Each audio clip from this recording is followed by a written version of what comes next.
Hello বন্ধুরা, সেলাইয়ের চ্যানেলে তোমাদের সবাইকে স্বাগত জানিয়ে শুরু করছি। আজকে দেখাবো তোমাদের শাড়ির মধ্যে লেস বসানো। এখন কিন্তু এটা খুব ট্রেন্ডে আছে। একটা শাড়িতে কতটুকু তোমাদের লেস দরকার পড়বে এইটাই তোমাদের বলে দেব, একদম সহজভাবে বলে দেব। একবার দেখলেই তোমরা পারবে। আর তোমাদের ঘরে যদি সেলাই মেশিন থাকে আর মেশিনটা তোমরা চালাতে পারো, তাহলে তোমরা অবশ্যই লেসটা বসিয়ে নিতে পারবে ঘরের মধ্যেই। দেখো, তোমাদের বোঝানোর জন্য আমি একটা ধরো এটা শাড়ি এঁকে নিলাম। এই সাইডটা আমরা শাড়ির গুজে থাকি, আর এইটা হলো শাড়ির নিচের দিকটা, যেটা আমরা পায়ের কাছে থাকে। তাহলে টোটাল শাড়িটা থাকে 5.5 মিটার। দেখো, এখান থেকে 5.5 মিটার থাকে।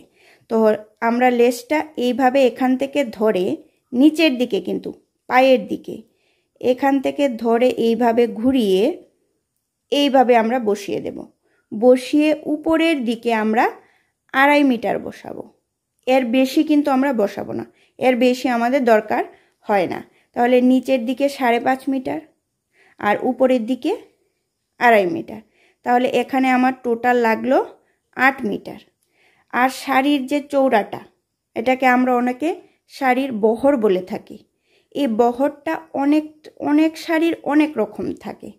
কিছু কিছু শাড়ির বহর একটু বেশি থাকে, কিছু কিছুর একটু কম থাকে। তো আমার এই শাড়িটার আছে 1 মিটার 25 সেন্টিমিটার। তাহলে সোজা হিসাব এইভাবে ঘুরিয়ে এইভাবে পাড়ের দিকে নিয়ে এইভাবে ঘুরিয়ে বসাতে টোটাল লাগবে আমাদের 9 মিটার 25 সেন্টিমিটার। আর যদি আমরা আঁচলের দিকে ধরো এই সাইডে আরেকটাও লেস বসিয়ে দিই, তাহলে আমাদের টোটাল লাগবে 10.5 মিটার। 10.5 মিটার লেস হলেই হলো, আমরা শাড়িটার মধ্যে কমপ্লিট করে বসিয়ে নিতে পারবো। আর যদি অনেক সময় লেসটা বেশি সরু থাকে, তাহলে তোমরা ডাবল করে সব দিকে হিসাব করে বসিয়ে নেবে, একদম সহজ।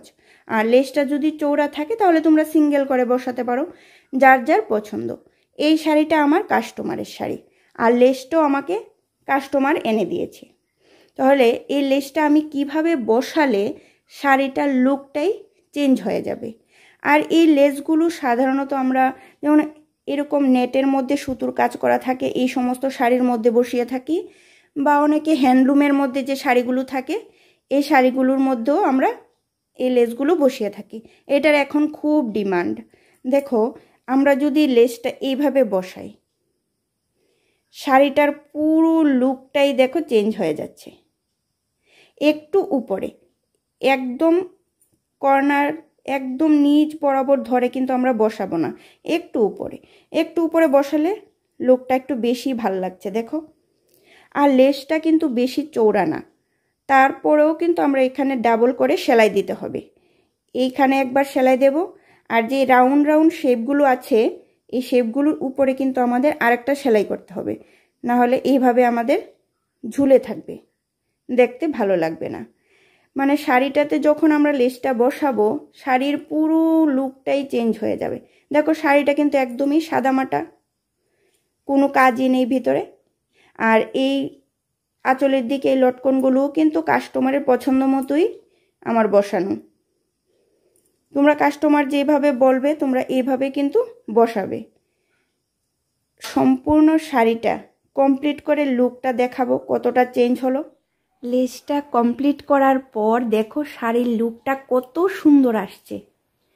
আর একটা কথা বলে রাখছি, যে আমরা লেস লাগানোর সময় প্রথমে কিন্তু আমরা এই লেসটা সেলাই করে জয়েন করতে হবে, কারণ এইখানটা যাতে ফিনিশিংটা সুন্দর আসে। এইটা যদি আমরা প্রথম লেসটা এখানে জয়েন করি, তার উপর যদি আমরা এই লেসটা বসাই, তাহলে এখানের ফিনিশিংটা দেখতে ভালো লাগে। দেখো কত সুন্দর, আমার নিজের কাছেই ভালো লাগছে লুকটা দেখতে।